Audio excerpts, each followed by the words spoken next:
ایک بار پھر قبائلی تنازعات کی آگ میں جل رہا ہے، جہاں امن کی صدا بلند کرنے کے لیے سندھ یونائیٹڈ پارٹی SUP کے ضلعی صدر ذریعت ساگر بجارانی کی قیادت میں ایک طاقتور امن ریلی نکالی گئی۔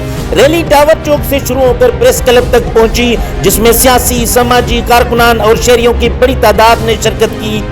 ریلی کے دوران فضا نعروں سے گونجتی رہی، قبائلی دشمنیاں نامنظور، امن دو، زندگی دو۔ مظاہرین نے پلے کارڈ ہاتھوں میں اٹھا رکھے تھے جن پر خون ریزی کے خاتمے اور مستقبل امن کے مطالبات درج تھے۔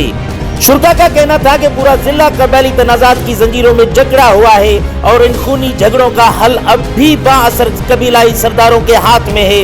مظاہرین نے دو ٹوک الفاظ میں کہا کہ سردار اپنی انا اور ضد کو چھوڑ کر دل سے صلح کی کوشش کریں، یہ خونی کھیل ہمیشہ کے لیے ختم کریں۔ مظاہرین نے الزام عائد کیا کہ قبائلی تنازعات نے بے شمار بے گناہوں کی جانیں لی ہیں، گھر ویران ہو رہے ہیں اور خوف نے عوام شہریوں کی زندگی اجیرن بنا دی ہے۔ انہوں نے کہا کہ کئی علاقوں میں اسکول بند پڑے ہیں، معصوم بچے کتابوں کے بجائے خوف میں پل رہے ہیں، ان کے مستقل تاریکی کی نظر ہو رہا ہے۔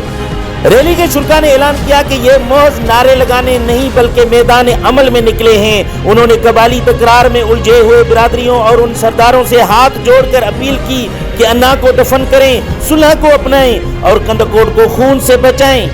آخر میں مظاہرین نے خبردار کیا کہ اگر قبائلی تنازعات کے خاتمے کے لیے سنجیدگی اور عملی اقدامات نہیں کیے گئے تو یہ آگ پورے ضلع کو اپنی لپیٹ میں لے سکتی ہے۔ کیمرہ ٹیم کے ساتھ حضور بخش منگی، وائس آف پیپل، کندکوٹ۔